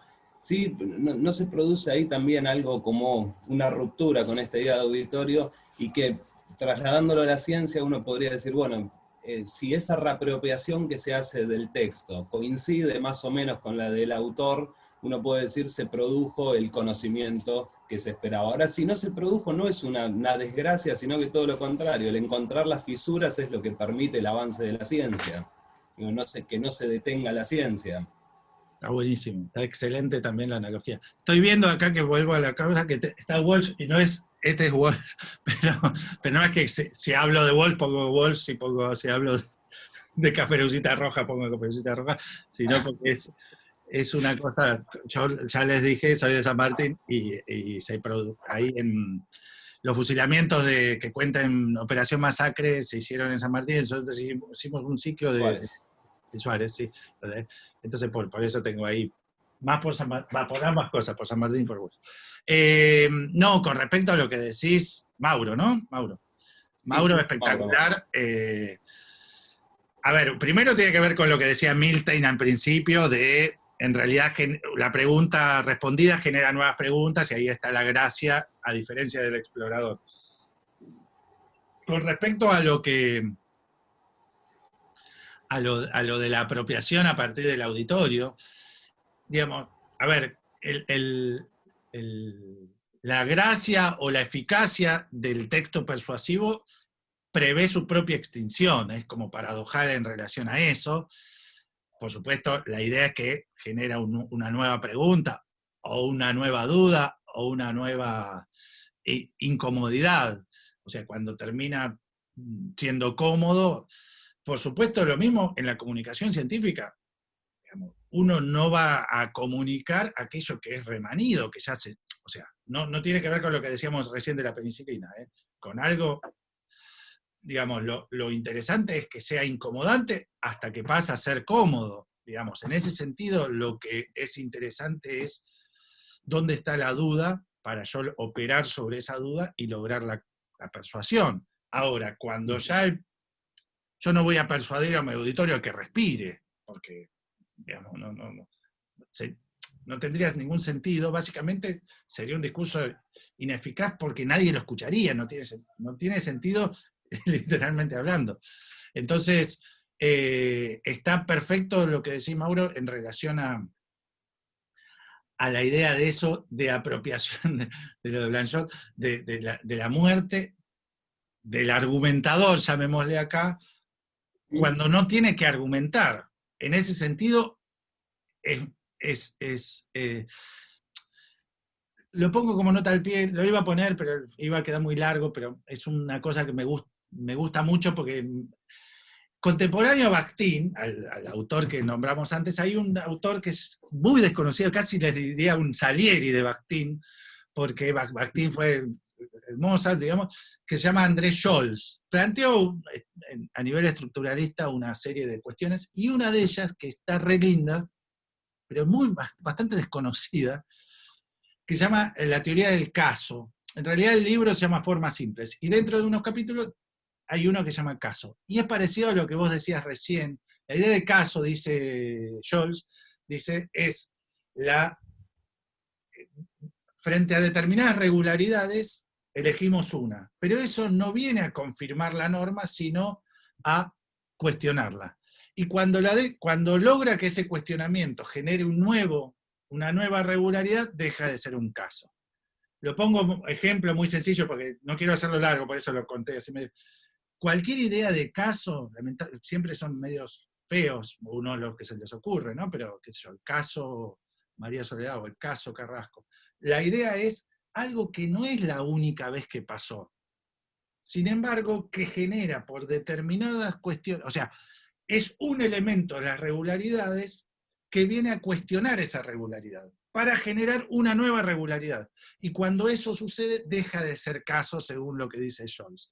Eso tiene una morfología también, una cosa, y por supuesto tiene una cuestión social que permite que un caso sea caso. Es decir, para poner el ejemplo, siguiendo con el ejemplo de eso, no sé, lo que pasó lamentablemente con Carrasco, con el chiquito, el jovencito que asesinaron en Zapala, en realidad ya el servicio militar estaba agonizando, el sistema militar estaba agonizando. O sea, fue una cuestión social, más allá de cuestiones morfológicas, como se dio y qué sé yo, que generaron que eso se transformara en una nueva regularidad.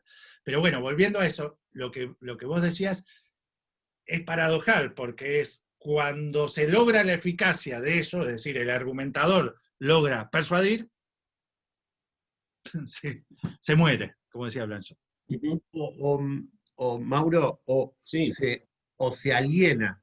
O sea, yo creo que, y ahí en términos de lo que venimos nosotros planteando, y pasa en el campo de la construcción pública del conocimiento, se aliena del propio proceso, en términos de lo que dice Mateo, se aliena mismo. Al alienarse, existe independiente de todo lo demás, y al alienarse y existir independiente de todo lo demás, es gran parte de las problemáticas que nosotros estamos tratando de analizar, porque existe, independientemente del auditorio que esté pensando, no quiero hacer las analogías con las categorías de la lingüística, porque no las manejo y le voy a pifiar, pero empieza a existir independientemente de la construcción del conocimiento que le dio origen a esa problemática, ¿se entiende? Porque el tipo quiere, de alguna manera, convencer o persuadir, pero esa persuasión está asociada a todo el proceso productivo de construcción de conocimiento. Cuando ese elemento de persuasión se aliena de todo ese proceso, porque el auditorio de alguna manera, ahí lo que pasa es que se construye en sí mismo, que es muchas de las situaciones que encontramos en el ámbito del conocimiento público, digamos. Empieza a alienarse, empieza a aislarse del proceso, existe independiente, y parecería ser que tuviera sentido independientemente del proceso mismo de la ciencia y de la construcción de la ciencia. Y ahí está el gran problema de este campo, y donde empiezan a venderte pastillas y métodos, digamos. Así, agarran y te dicen, toma, con esto ya podés, con esto ya podés, con esto ya podés, y en realidad no es que es en sí mismo, como decía Mateo, argumentativo, y que yo puedo agarrar la ficha de lo argumentativo y traerlo para un lado y moverlo para el otro. Es parte de todo el proceso, ¿no? No sé si... Sí, una cosita sola que, Maxi, Sí, pero sí. vuelvo y... Sí. Respecto a lo que vos decís, es volviendo a la idea de representaciones sociales, es decir, que es esa idea, la idea del prestigio de la ciencia, prestigio, lo pongo entre comillas, sabemos a qué nos referimos, promueve esta idea de el final, el resultado, es decir, la pastilla o la cosa, o vieron en publicidad o lo que sea, digo, bueno, hay un estudio, qué sé yo, como que da cuenta de la idea de verdad a partir de esa especie de marketing de la ciencia. Digo, ni siquiera lo cuestiono. Lo que digo es, en realidad la gracia no está en ese resultado, la gracia está en el proceso. Y eso es lo que nosotros estamos queriendo decir en esta idea de encontrarle la estructura o pensar la morfología o las cosas, en donde es el método, es contar no quién es el asesino, sino cómo sé que es el asesino, en donde está la clave en el sentido de lo que nosotros llamamos clave de la comunicación científica, y no en el último eslabón, que es el eslabón en donde, y les juro, y esto les digo, lo único que les voy a decir en relación a la experiencia personal, la mayoría de las cosas son evidentes, o sea, no hay mucha gracia en contar el final de la película. Muchas se saben, y otras si no se saben, no pasa a tener interés.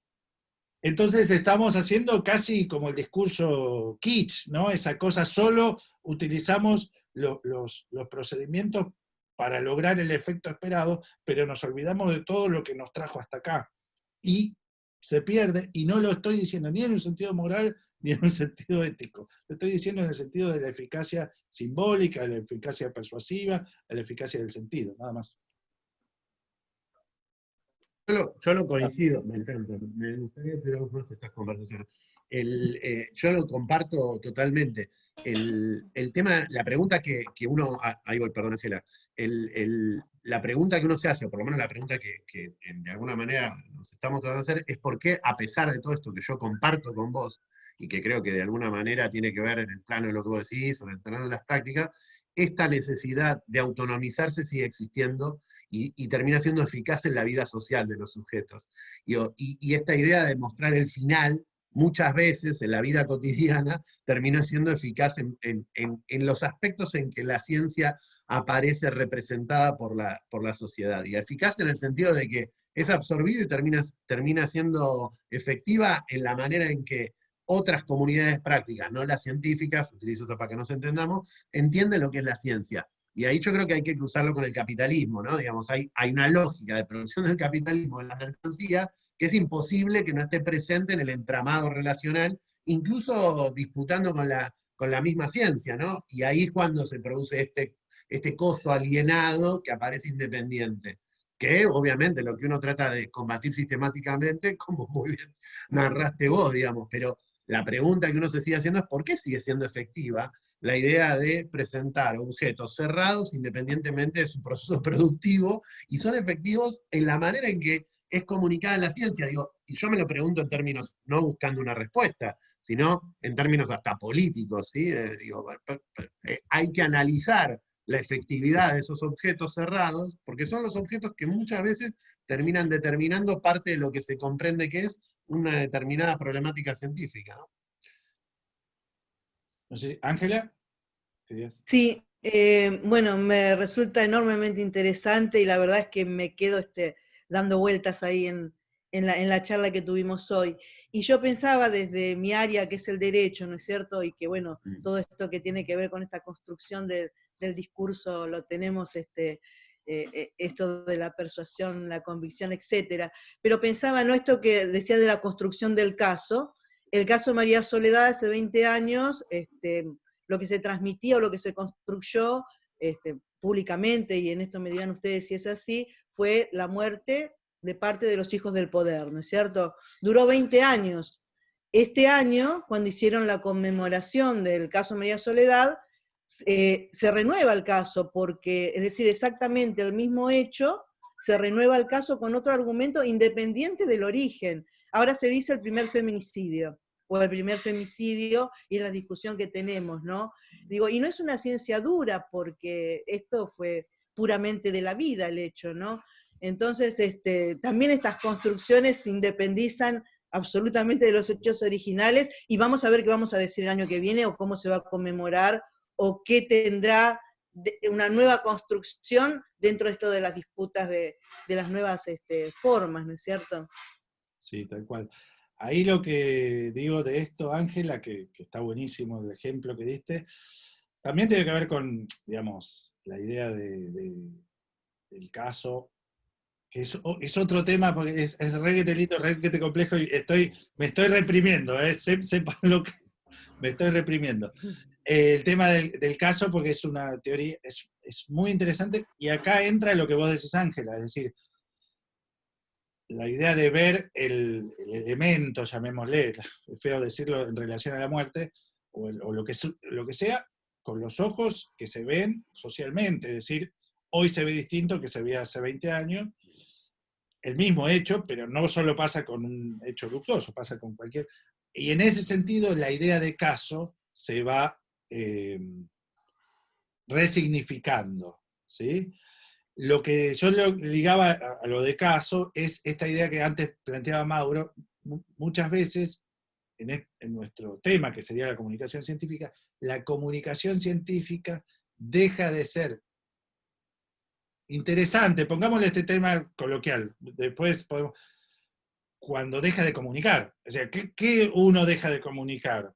Y las cosas, no sé, si estamos en la calle, en la vereda, en una cosa así, nadie comunica, es de día, porque es evidente. Entonces, la comunicación científica deja de ser, como decía antes, se muere el comunicador científico o el argumentador cuando aquello no hay nada que comunicar en relación a lo que ya antes se había que comunicar. Lo que pasa de la argumentación a la exposición sería, y en un momento hasta la exposición deja de ser útil porque ya la información es evidente. Se murió Gardel, digamos, por decir algo, pero el chiste ese, cuando uno quiere decir algo, una información inútil o una información absolutamente poco relevante porque se sabe, sí, se murió Gardel también. Cuando uno quiere decir eso, bueno, eso sería un poco cuando aún cae de la parte expositiva. Y una cosa con lo que decía Maxi hace un ratito, que es interesante, yo lo pondría en terreno de puja, en el sentido de eso, sobre todo cuando la contrahegemonía requiere la inserción, Y hay un caso, digamos, no es que el único caso del mundo es el que voy a citar, ni mucho menos, ustedes lo saben, pero es alguien que citamos hoy, digamos, uno de los discursos más tremendamente eficaz en el terreno de la persuasión y de la convicción y qué sé yo, ligados a la dictadura militar, es la carta de Walsh a la Junta Militar. La carta abierta de Walsh hoy se lee en las escuelas, más allá de la idea de denuncia y del horror que estaba sucediendo, ligada a la eficacia de la persuasión, es decir, si ustedes quieren ver una estructura, un día son profesores de discurso retórico, discurso argumentativo en una escuela secundaria, en los primeros años de la universidad, agarren la carta de Walsh y digan, bueno, acá tienen el ejemplo perfecto del texto argumentativo. Acá está la captatio benevolentiae, perdonen que sea un poco duro con respecto a al ejemplo, pero al principio de la carta de Walsh dice, arranca diciendo, en el segundo renglón dice el asesinato de mi hija que murió combatiéndolos. En la tercera carilla no habla de la hija, dice por qué mataron a la hija, que no tiene que ver con porque eran malos, sino porque quería implantar un sistema económico, pero no arranca por eso, porque hubiese sido medio poco atractivo, insisto, perdonen que sea un poco duro en relación a temas humanos, pero no estamos hablando de ciencia. Arranca con esa cuestión ligada a la emocionalidad, de hecho esto no lo dijimos, pero tanto el inicio como el cierre, hay un cruce emocional en el discurso retórico, fundamental. Y a la mitad de la carta, si ustedes la recuerden y la leen, va a haber estadísticas durísimas, duras, habla de porcentajes, habla de cosas, digo, si hubiese arrancado por ahí, era ineficaz, en función de lo que quería en ese momento el argumentador, que era convencer a su auditorio, que fíjense que lo arma como carta abierta, donde hay un enunciatario falso.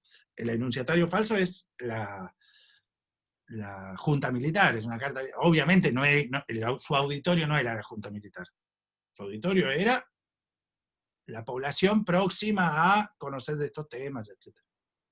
Pero la idea, la hipótesis central de esa carta es, quieren implantar un sistema económico a través del terror, y por eso hacen esta política de exterminio.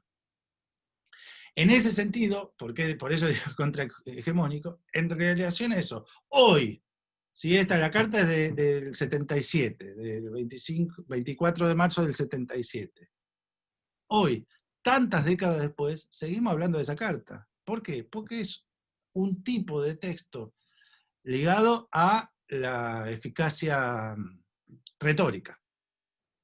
Y no de tantos otros, que también eran de denuncia, digamos.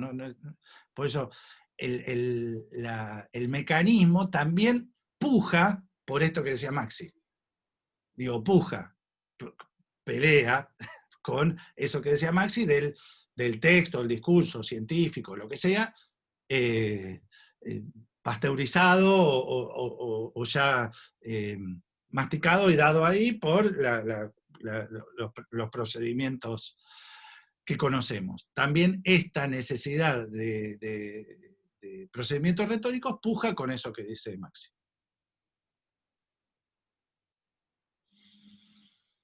Bueno, estamos, no sé, Maxi, vos sos el que manda. No, sí, no, es que me quedé pensando y miré la hora y dije, la gente se tiene que ir, pero porque quería seguir conversando, porque en términos de lo que vos lo estás planteando, perdonen, en términos de lo que ahora lo entiendo, en términos de lo que decís, habría que pensar si entonces el tipo de organización tendría la posibilidad de ser alienado en sí mismo. Y habría que ver hasta qué punto, en qué momentos, en qué prácticas puede ser alienado y en qué prácticas no. Y yo creo que ahí se juegan elementos donde no va a ser lo mismo para una práctica de construcción de conocimiento público que tenga que ver con la extensión, una que tenga que ver con la transferencia, con el periodismo científico, con la alfabetización científica, con la comunicación pública de la ciencia. Creo que en cada uno de los elementos se va a construir un un tipo de gramática diferente, con potencialidades de hegemonía subalternidad diferente en relación a la posibilidad de la autonomización y la alienación de discursos. Totalmente. En ese sentido me quedaba pensando, porque como siempre estoy pensando en en todas las formas posibles, y después me quedaba pensando en qué va a pasar con los podcasts, por ejemplo, cuando se vuelvan como una herramienta de construcción de conocimiento, o la que sea, digamos, nueva, con cómo van a dialogar con estas formas de organización del discurso. Pero Totalmente. bueno, nada, no quiero extenderme. No, Está bueno, buenísimo. para mí Igual fue... tenemos una clase más, Mateo, que es como la de cierre, Sí, sí, ahí vamos a que estar. Sí. estaría buenísimo por ahí hacer, si querés, o alguna cuestión de ampliar algunas cosas, o que les hayan interesado. Yo creo que... Absolutamente, absolutamente. eh, Con respecto a esto último, Maxi, que decís, que también, por supuesto, no nos entraba, pero la idea de género, ¿sí? Perdón que vuelva al tema, totalmente. pero Total. también determina, condiciona, potencia los contenidos, las Totalmente. estéticas y las composiciones, las estructuras, y también los auditorios. ¿Sí? No sé si le habrá pasado, tienen que hablar con alguien que es importante por lo que sea, porque tiene mucho trabajo, porque tiene mucha plata, porque tiene mucho poder, lo que sea. Y ustedes quieren lograr algo, tienen 2 minutos, y saben que 2 minutos. Y esos 2 minutos condicionan, por supuesto, para lograr convencerlos de que los contraten, de que les paguen una beca o que les den una plata. Digamos, esa cuestión material condiciona, por supuesto, el discurso retórico. En relación a la comunicación científica, por supuesto, el discurso del podcast, digamos, los auditorios. Ahora, lo que resulta sumamente interesante es dónde está la clave, ¿sí? Y la clave y el sentido de esa comunicación. Como vos dijiste, Maxi, digamos, lo alienante, es interesante en función de eso. Y me parece que es interesante también decir que esa idea de puja requiere determinadas estrategias. Y una de las estrategias tiene que ver con los modos. Y quizás es lo que muchas veces hablamos en las teorías sociales, ¿no? Esa idea de historización, esa idea de construcción, es aquello que permite la mayor arma que podemos tener para esa puja, para esa pelea. Así que les agradezco un millón, la verdad que fue un placer inmenso poder charlar de estas cosas, y nos vemos en 15 días, ¿no? Y hacemos el cierre. Ojalá que les haya servido, gustado, y bueno, eso. Bueno, gracias a todos también, che. No, gracias. Muchas gracias. Nos vemos la próxima. Nos vemos en 15 días. Sí, muchas gracias. Bueno, buen fin de Hasta semana. luego. Gracias. Igualmente, hasta luego. Aguantame un toque, Mateo, que habla. Sí. Gracias. Aprovecho y quiero comentarte unas cosas. Dale, dejo de grabar entonces. Dale, sí. Adiós. Chao.